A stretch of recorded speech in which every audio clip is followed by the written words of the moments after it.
welcome to CFO Insight TV.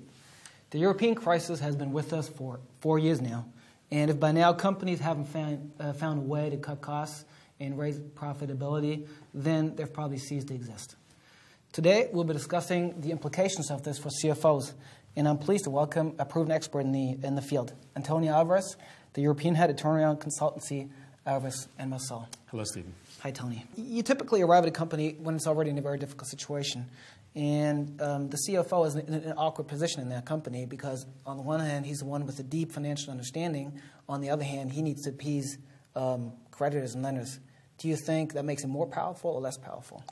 In a crisis, for sure, the CFO becomes a more powerful figure. He has access to information.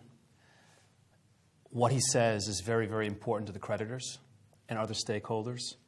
He has to have a pulse on the cash like no other moment in time in the history of the firm. And he's got to deliver tough messages, unpleasant messages, the bearer of bad news. And he's got to do that in an effective way. So, yeah, the CFO becomes a very important figure in a crisis. To be the bearer of bad news isn't very appeasing to many people. What sort of person does the CFO need to be in such a company for him or her to be a good CFO? Some CFOs relish this moment of having to be objective and having a lot of integrity and having a lot of details at the fingertips. This is the moment that a CFO will shine. Some that are put in that crisis situation shun it, are shy away from it. It's high pressure.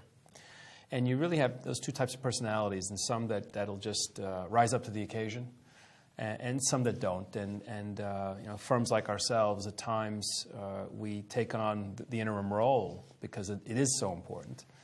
Oftentimes, we're supporting a CFO that relishes it and trying to make that CFO as good as they can be and lending our experience in these situations. And some just don't cope with it. When we look at the current situation, we actually see lots of companies in Europe with huge cash reserves. They've been piling up cash on their balance sheets. Do you think it's become too much? No. I think you can't generalize because there's different industries, there's different industry dynamics, and there's going to be some industries where companies may have excess cash that they should be returning or investing in a different way. But for the most part, you're going to be looking at very stagnant growth, stagnant economies across Europe for the next 3 to 4 years, maybe longer.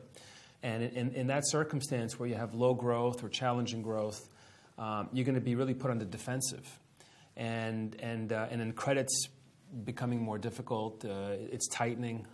Banks are having to prune their own balance sheets. They're under a lot of pressure themselves. And so the ability and access to cash is not going to be as easy. You're going to get pressure from suppliers, pressure from customers. It's going to come from all angles. And I think it's smart to be safe. It's smart to be focusing on your cost control. It's smart to try to make as much of your cost variable as possible. So if the revenues come in, you can ramp up. If the revenues don't come in, you can flex down. So flexibility and variability is what's important for CFOs and companies to do to protect themselves or to prepare themselves for the coming years across Europe. One way many CFOs try to cut costs, or companies try to cut costs and raise profitability, is by pruning out unprofitable product ranges. However, that usually leads to a conflict between the CFO and the person responsible for those products, because they lose some of their power, really. What do you advise CFOs they do in that situation to ensure that the right products leave the company? I think to be as factual as you can, to make the analysis speak for itself, and to win over the other stakeholders. So I think there's got to be dialogue between the CFO, the CEO, and the broader stakeholders that are that have an interest in the business, including obviously the employees and the effective staff of the company. We think, it's our view, that over the next coming short period of time, call it 3 to 4 years, you've really got to be more challenging of the product lines that you are in, and the profitability of those product lines, so that if you've got marginal product lines, you ought to really be getting out of them. If you've got marginal businesses, you ought to be getting out of them. If you're in a high growth, if you're going to enter a high growth environment, you can take a chance, because some of those businesses have a chance to capture the growth that's going to happen, the marginal business. But if you're going to enter a period of stagnation or negative growth, you look at Southern Europe, it's probably negative growth, then you can't afford to be in those. It's a pretty obvious choice, unless you're in an industry, telecommunications, where you got new media, digital products, where you're in a high growth segment. That's the exception. But for most of the businesses out there, particularly those that don't have exports to the emerging markets, you're looking at best modest growth. It's time to turn to our 3 questions. Yes. And I would ask you to answer them with as simple as possible, ideally with a yes and no. That's hard to do. Will the number of turnarounds continue to rise? Yes. Will European companies be able to wring more cash from their working capital? Yes. And will negotiations with creditors get tougher? Yes and no.